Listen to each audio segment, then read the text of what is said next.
What's up, everybody? It's your girl Teona Sasha. Welcome back to my channel. On this episode of Comedy's Curls, I've got Decarlo. She's an actress, comedian, producer, and author. And this week we get into it. We talk about her hair, of course. We talk about DIY styles and what everyone's doing during the quarantine with their hair because they are desperate. I know I'm desperate.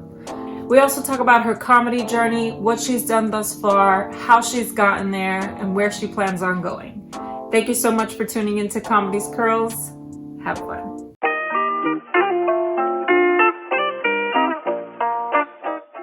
Woo! You ready? It's your girl Teona Sasha, content creator, producer, and host of my podcast, Comedy's Curls. I'm sitting with some of the most hilarious people in comedy to talk all things curly hair. We're talking bad hair days, tips and tricks, and how it all leads to self-lovery. So head on over to your podcast platform to listen and subscribe now. But if this brings you just a little closer, I hope that it will help you to do a better job.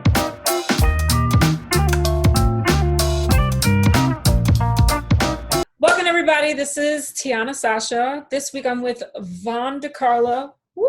Hello. She is, I have it written down because you have so many accolades. You're a comedian, actress, author. You've been on TruTV, Fox, CNN, Comedy Central, BET. You were at JFL. You got a book. You got 2 podcasts. You produced with Patrice O'Neal. Girl, you everywhere. Well, okay. A lot of that is a testament to how long I've been around. You know, it's not like I did all of that in 2019. You know, I've been in New York since the late 90s, early 2000s. So I've been around a lot for a long time. A lot of that stuff is more recent, but I don't know. It does sound like a lot. I'm exhausted. Can I go to bed now? I've been in a bed for 3 weeks. I know. We're still in this quarantine. This is the cutest I've looked since my last episode. I haven't been getting up and... I was in a onesie before I popped on this screen. I don't know if you can see. I'm in my onesie, but I got my sweatpants. You know? I wanted to stay in my onesie, but it just didn't work with the Zoom background. So I'm out here trying to be fancy. I'm sorry. No. But you know what I will say? A lot of people are going through it as far as hair is concerned, right? And I think vanity aside, I think it's okay to want to try and figure out how to groom yourself. In lockdown 2020, I don't think it's anything wrong with it. You don't have to sit around and be dirty and funky. But I took the time. I don't have my natural curls in right now. I have in my faux locks. They look good, though. Thank you. And I did it myself. Oh, so nice. I have a very low maintenance haircut. I have the short curly hair. All I have to do is basically wake up and let it air dry after I get out of the shower, and my hair is done. I have to do nothing to do my hair. But I do like to get my hair braided from time to time, which can pose a problem because I do book a lot of commercials, and it's mostly based on my ethnically ambiguous look, which stems from the crown. That curly hair will do it, you know? And I remember I got my hair braided. I got my locks in. Amina Imani, another very funny. Nice. Yeah. So the last time she did my hair, I got a call. Like it took like 6-7 hours. You know, you sit there for all day. And I checked my email, and right when she was done, I found out that I had a callback for a commercial. Damn. For the next day. So I went home. Damn. And it took me 8 hours by myself, almost all night, to take them out.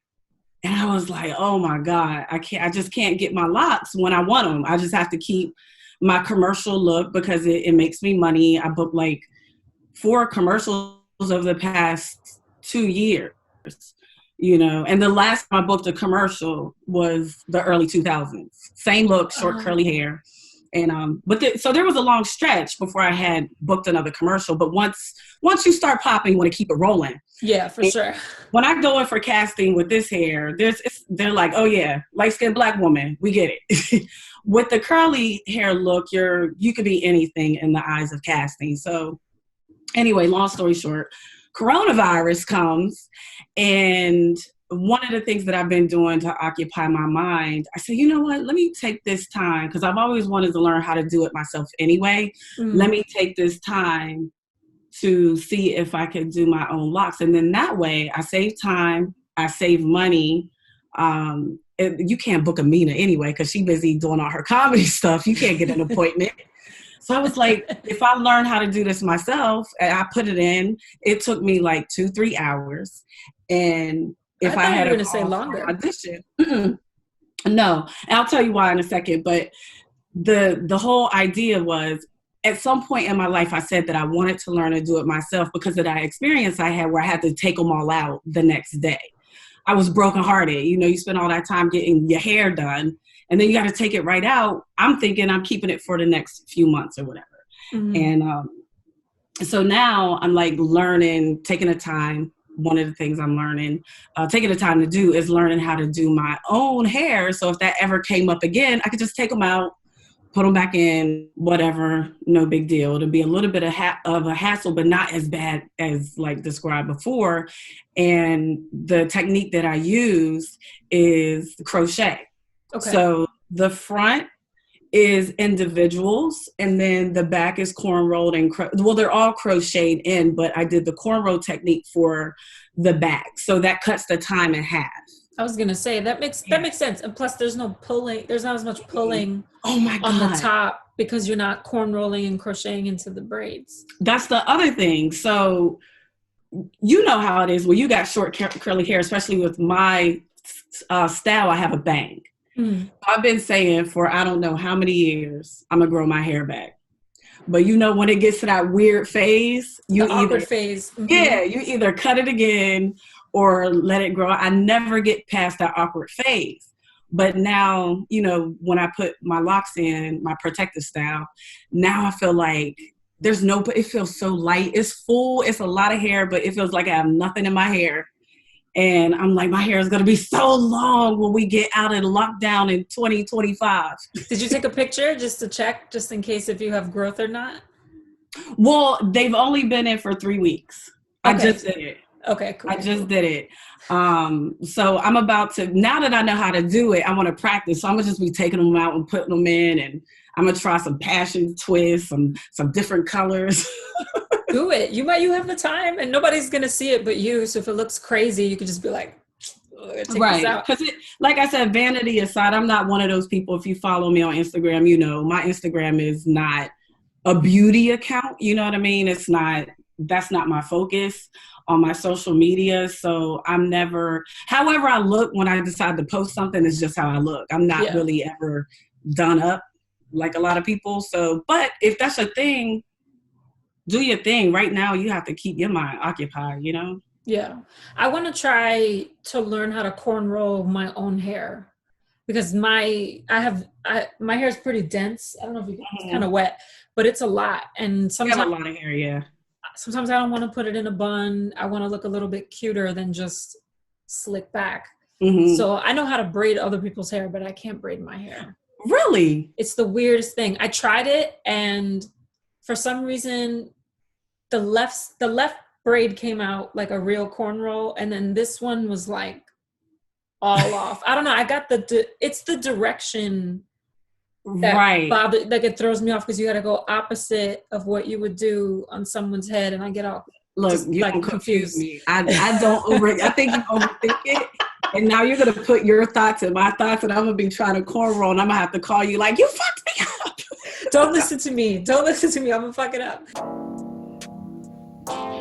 We're getting into the hair stuff.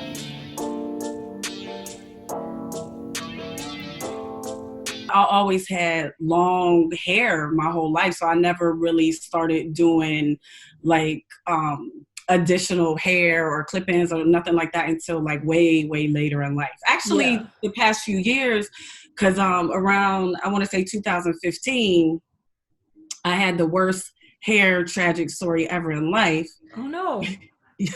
I went in. Wait, girl. I went in. My hair was all the way down my back. Legit. All the way curly down hair. My hair, all my hair, all the way down my back. Wow. And I had been through a lot over the past couple of years. You know, when you're going through something, the first thing to go Is is the your hair. hair. Mm-hmm. So I was like, you know what? Maybe I'll go back to, the short look, but let me do it in layers. Let me start soft. Let me get some layers, shorten it a little bit. And I went in to get the layers and highlights. I asked for highlights. Okay.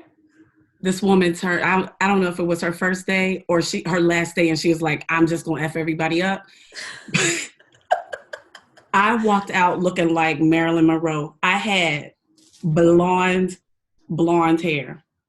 Blonde. Your whole head? My whole head. And within the next few days, my hair started breaking off. And your hair's naturally dark. So you went from that dark to that Well, blonde. my hair isn't this dark. This is black. I have 1B hair, and my hair is more like a Coca-Cola reddish brown. Yeah, but even still, that's a lot of stripping. Right. It's still darker than it's not blonde. And my hair was a mess. And that was the first time in my whole life. This was like 2015-ish. And that was the first time in my life I ever wore a sew-in, like a weave. And I wore a weave probably for 6 months.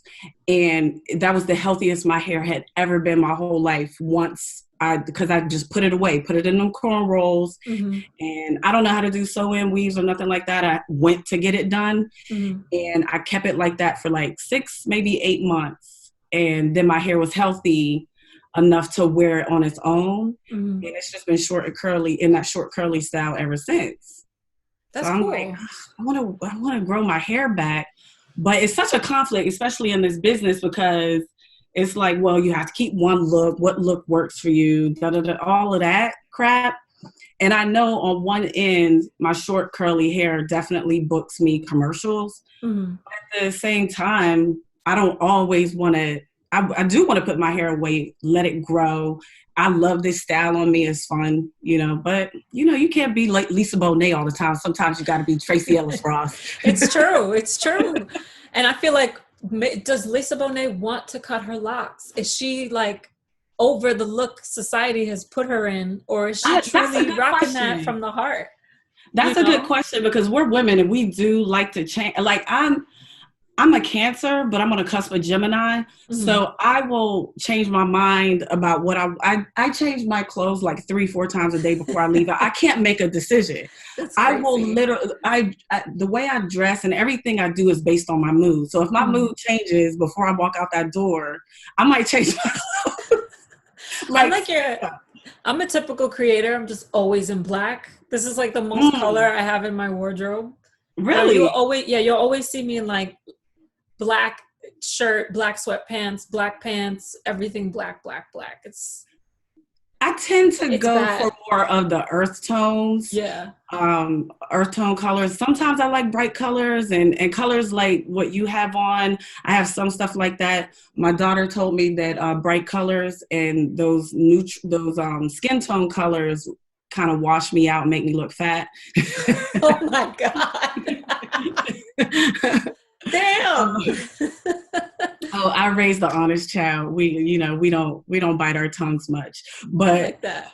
But I don't know. I think that Lisa Bonet might. I don't know. That's a great question. I would love to ask her that. Be like, girl, by the way, my daughter and them don't. If I say Lisa Bonet, they go, "Oh, you mean Zoe Kravitz?" They reference Zoe Kravitz with this look, with the goddess locks. I just started rocking my hair curly full time this past summer. So I'm kind of relearning things I used to do when I was younger, because I put it out of my mind, and we'll see. It's the start of the hair journey. So yeah. What has been the relationship with your hair? Has it always been the same for you, or has it been something that's kind of gone up and down as you've made your way through the world? I've always been conflicted with my hair. Like one day I love it, the next day I hate it. When I was younger, My mom had long, straight hair all the way down her back, but my hair is curly. So I would like do anything in the world to flat iron my hair, try to make it straight because, it's mom. And then, I went through the phase where I love my curls, then I go through the phase where I want my braids, I want my faux locks. So my relationship with my hair is I'm never satisfied. And as soon as I have one thing for too long, I want something different. Mm-hmm. So I've always had that type of relationship with my hair, but I've always appreciated having a hair that at the end of the day, I could just get in the shower, let it get wet and air dry and walk out and it pops into place. It's very low maintenance. I do love my hair. You are blessed. I had to, because my hair, the shrinkage is real. My hair shrinks a lot. Oh, so yeah. A lot of my days are spent just like putting product in it, trying to bring it down. So I have to, that's what I have to do today. I had to refresh it just to bring it down because my hair would just go right. And then it'll weird and be all popped out. But that's cool. So has it been something that you've wanted to take away, or you've just been like, I'm never satisfied because of the style? Because you for mean me, go bald? Like take it away, like go bald? No. For me, it was always like, no. I think about it sometimes, but then I'm like, I don't know if I have the right head shape for that. I thought about it once, to be honest, and that was when a couple years ago my mother was diagnosed with cancer, and we all thought about it like, oh, we're just gonna shave our heads with mom, and she just looked at us like, stop being dramatic, just no. And we were like, okay. Did you see those videos online of people like, I love you, and then they do it and you cry and it's like, oh, that was so sweet. Yeah. No, I meant more of like, because for me, I never liked my hair texture ever. It was something that I've struggled with, and even now that I've gone natural, quote unquote, I still struggle with the curl. Like, I wish it would curl like yours. Or there's this other Instagram comedian that I know, her name, she goes by D Nasty. You guys have the same curl pattern, and your hair just falls so nicely, and my hair does not. My hair goes, you know what I'm saying? I think it's always the grass is always greener on the other side syndrome, because in terms of what you're saying, I've had an appreciation for my curl, but my hair is very thin. It was very fine. Like, I get volume from the frizz. So I've always wanted my hair to be a lot thicker. You know what I mean? Like, your hair looks very thick. Even if you pull it down and weigh it down with product, it still has that nice tight curl. If I pull my hair down and weigh it down with product, I'll look like the white girl from Jungle Fever. Like, I look like an Italian white. It'll just go straight and silky. It'll lose all the curl. Yeah. My hair can't hold product like that. The curly afro that you normally see me in, that's zero product. That's me just having a dry ass afro, because that's where I get the volume from the frizz. But I lose the definition along the way. Damn. You can take a chunk of my hair. You'll never notice that it's gone, but I'll donate. You can take this part right here. I will crochet the hell out of your hair. Send me a bundle. I could cut. I used to play around with my hair and put just the bottom down to see if it'll look different, and it doesn't. I look like I still have the same amount of hair. It's insane. Yeah, my hair gets very flat, and if I wear it straight, it looks really thin. Yeah. But when I wanted my hair straight, I don't know if you get this, but no matter, depending on how my hair is styled, that's who I am. So I always say in my Sade days, when my hair is straight and back with this forehead, I'm Sade. If I have my hair braided, like regular braids, I'm Alicia Keys. Faux locks, I'm Lisa Bonet. This is my Tracy hair. Oh yeah, the girlfriend's Tracy hair. Tracy Ellis. It's more than one light skin. Like, I'm not all light skinned people with the same hairstyle ain't the same, but okay. Honestly, it's the representation we've had in the media. That's like all we can even reference. So it's kind of like, I want my hair like that. All beautiful examples. So it's like, thank you. Cool. Mhm. So tell me about one of your worst hair days or like styles. You said earlier that the woman dyed your hair blonde, but like, have you had something worse? Like hair No. burn off or something? No, that was absolutely the worst hair moment of my life. I never experienced anything like that before, ever. My hair never fell out before. I've always been able to Wow. take really good care of my hair. I don't really go to get my hair done Mhm. because for the most part it's low maintenance. What do I need to do? I learned how to cut my own hair Oh, after wow. that. Like no Wow. one's cut my hair ever again after that. I learned that style I wear now, the short curl, I cut that. I cut my own hair. You have to learn how to do everything yourself. I'm this But no, that's the close. worst story. I don't have a worse story than that. When you saw your hair, because you know how they do that reveal at the salon, did you tell her what the fuck? Mm-hmm.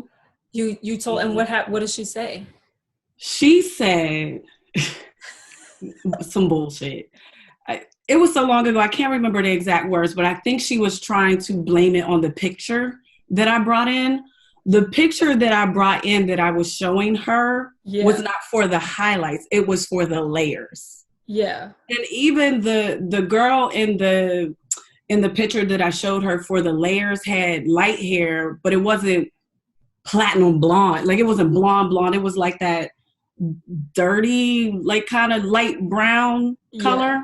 Mm-hmm. So it wasn't even like blonde. So long story short, I think she got confused with what I was asking for. At least that's what her excuse was. I probably would have gotten arrested.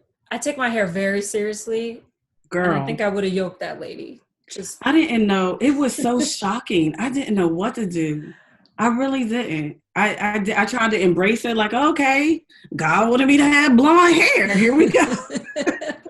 But no, the To post fallout pictures is on real. Instagram. I don't know what I look. I don't know who. Nobody came back and said I look like anybody because they were like, "Who's this alien?"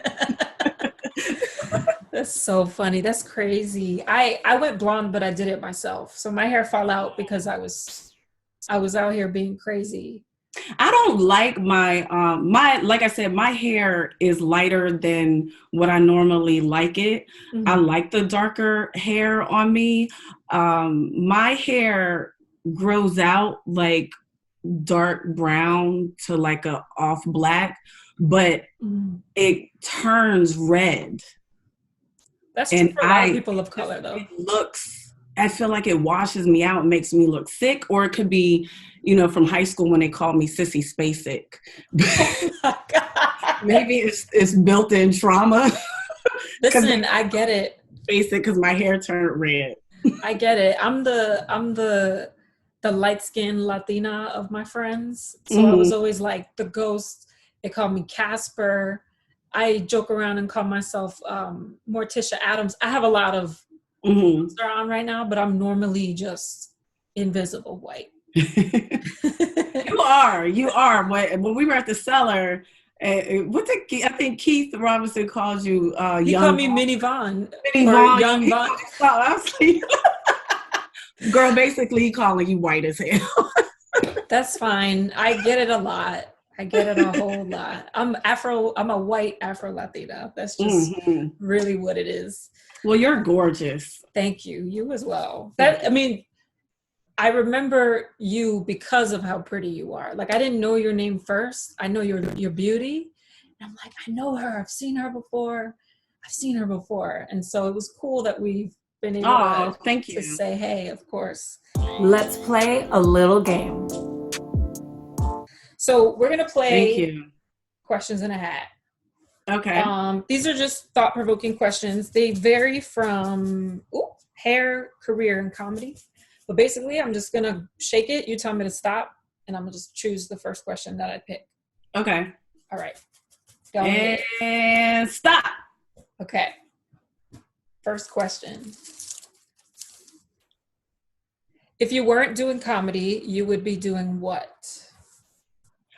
Well, that's a good question. I would, well, What would I be doing? Like, do you mean comedy or the whole entertainment business? Entertainment as a whole, because you're multifaceted. You're 'Cause I doing was so about to many things say. in the entertainment industry that it has to be entertainment as a whole. You would be doing what else? Okay.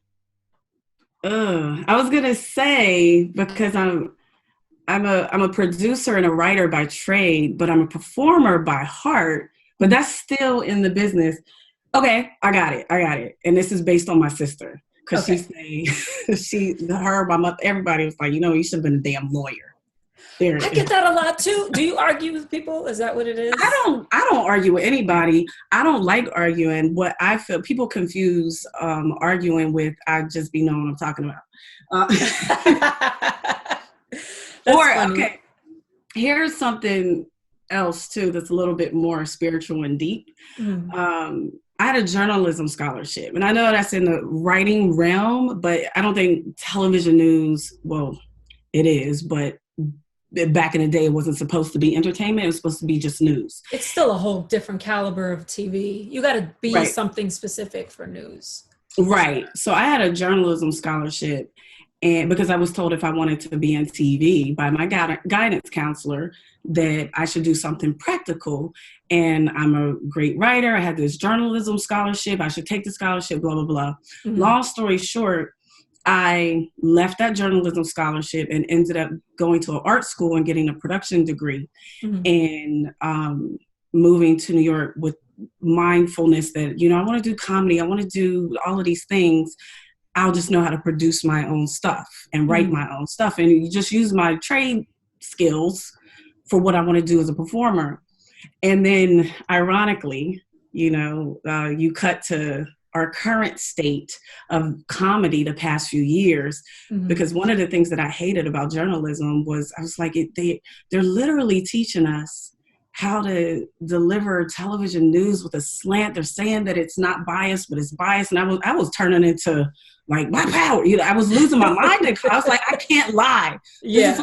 I can't participate in journalism like this because I'm a truth teller. And to the irony of our society and where we've been in comedy the past few years, it's like God is funny because he made me a journalist anyway, because people look to comedy like Weekend Update, Daily Show. They look to comedians to get the truth in news more than the actual news. That's so true. And something I've never connected. Well, I've connected before, but never in a way where it's like, yeah, comedians are probably one of the few truth tellers in this world. Yeah, at this point. We are currently the only trustworthy journalist, in my opinion. Amen. Snaps to that. And stop. Okay. Some of these are whack, so we might have to skip them. But I just skip a bunch. Okay. What's the one thing no one knows about you? And it doesn't have to be crazy, like personal, but just maybe some fun fact about you. I feel like people know all of my little fun facts. Maybe your listeners don't know. My mom named me after Lily Munster. Her real name is Yvonne Decarlo. Well, technically, her real name is Yvonne Middleton, but in her day, she's German. But in her day in Hollywood, if you were Italian, you got more roles. So she changed her last name to Decarlo. So my name is Von Decarlo, which is like a double first name. My last name is Brown. And I played clarinet in high school band. Nice. I could read and write music. No, that's cool. People don't know that. I used to play the drums, but I don't come off as like a drummer. Sheila E. You got the hair and the skills. I need the suit. And I think that'll be the power that I need. Okay. What's one thing you think every person should experience once in their lifetime? Ooh. One thing everybody should experience in their lifetime is PMS. Yes. Oh my God. Yes. I am sick AF for 2 weeks out of the month. I have a week before my period starts where I lose my wholly given mind. I am in physical pain like you would not believe between the last few days of PMS, 5 to 10 days out, and then those first couple of days of my period. I might as well just like curl up and die. Like, oh, the pain. Yes. And then after that, you know, it starts to get okay. And you figure it's only 4 weeks out of the month. I get 2. Mm-hmm. I get 2 good weeks. So I think every single human being should experience being sick 2 weeks out of the month with PMS. Without any control of their emotion. Because that's the one thing people don't get for women. Like, I don't know why I feel this way, but I'm gonna feel this way, and you need to deal with it, because some people are just like, what is going on? Like, I don't know either. I'm so aware of myself now. I will go, let me check my period app. Yup, that's what I thought. I'm about 5 to 10 days out. You might want to have this conversation with me next week, because right now, I'm not gonna have the ability to not say it with a sharp ass tongue and a smart ass mouth. That needs to be an option when you reschedule meetings in your calendar. It should be like, PMSing, do you want to reschedule, or do you want to take the risk and continue this meeting with me? And then, you know, whatever the outcome is your damn fault, because you had a choice. Hey, you've been warned. Okay, one last question. Okay, stop. Boom. Okay. Ooh.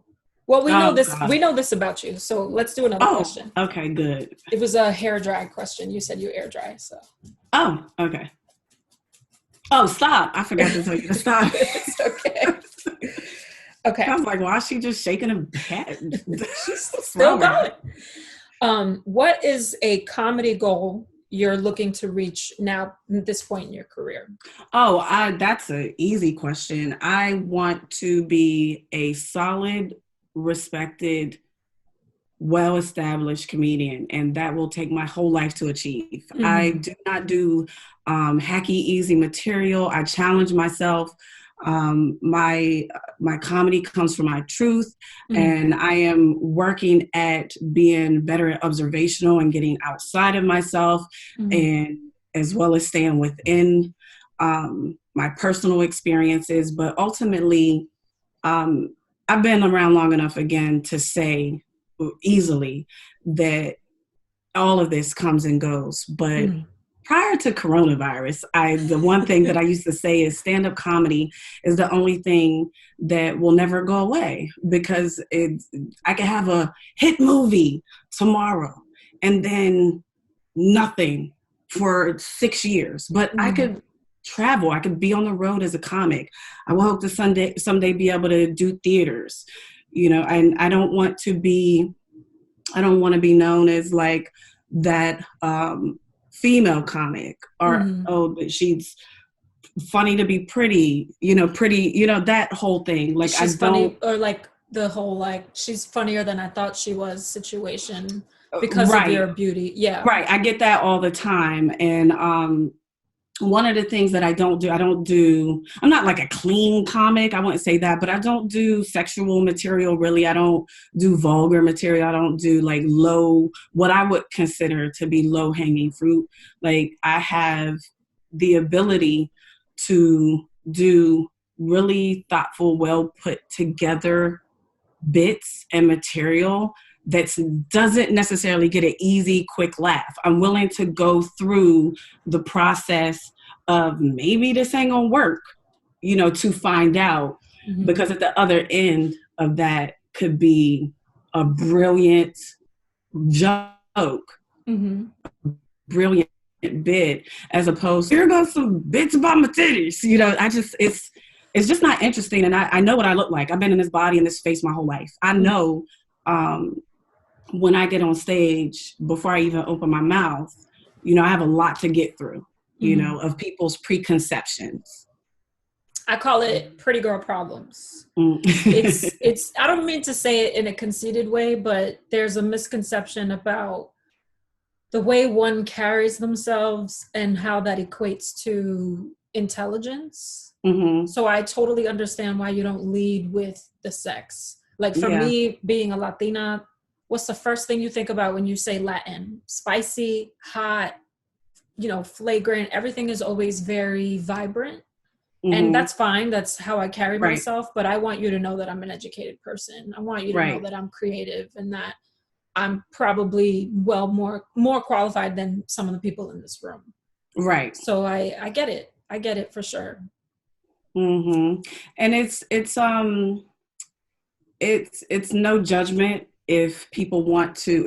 As long as you're being yourself, I don't care. If there's some very successful comedians that all they do is talk about sex, that's fine. And I'm not saying that I never will. I'm just saying it's not a crutch. I don't say the N word on stage. I say it all the time in regular life, but that's one of those things where I go, everything ain't for everybody. I'm the chick that come into the gym, and if it's Rick Ross and too much Jay-Z N-words playing, I'd feel, I'm like changing it, like, not today, white girl, not today. Not today. So, I mean, it's to each his own, and I just think if you're being authentically you on stage, whatever that is, it will shine through, and that's the tougher road to take in comedy, is being willing to go through the process of it not working out. I admire that. Some people could easily take the easy way out, but you know your worth, you know what you stand for, and you're gonna stick to it, and it'll click. It's gonna click. And it's natural for me. I have honestly been misunderstood by appearance my whole life. I've always been fighting against the stereotypical, oh, she must be a gold digger, or oh, she must be this, or she must be that. She's only here because she looks like this.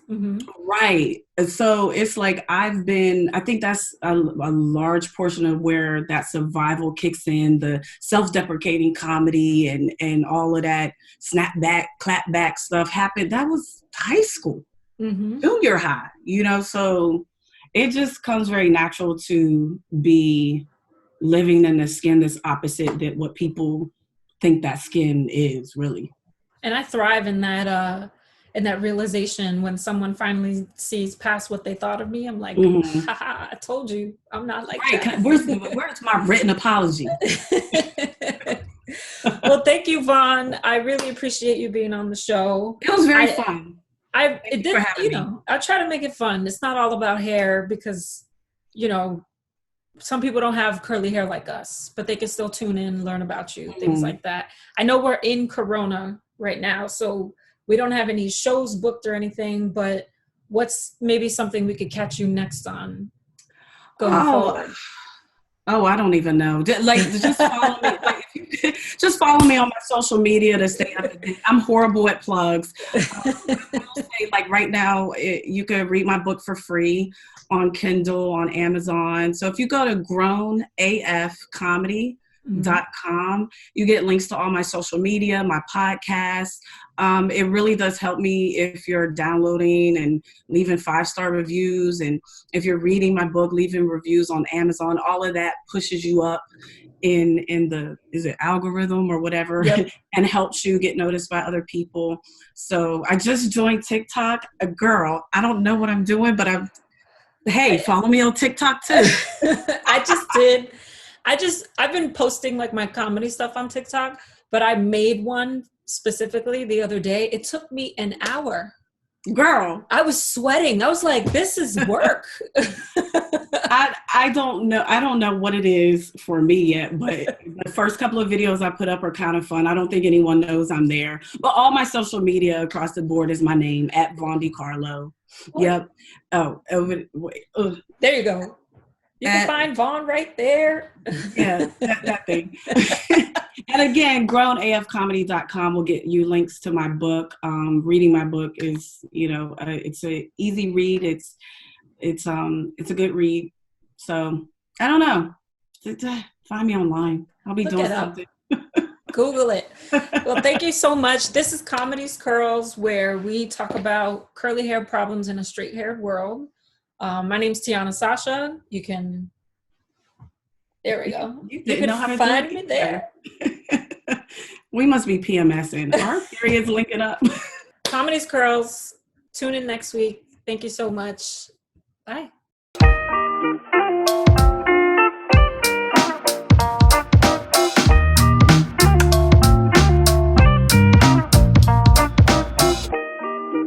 But if this brings you just a little closer, I hope that it will help you to do a better job.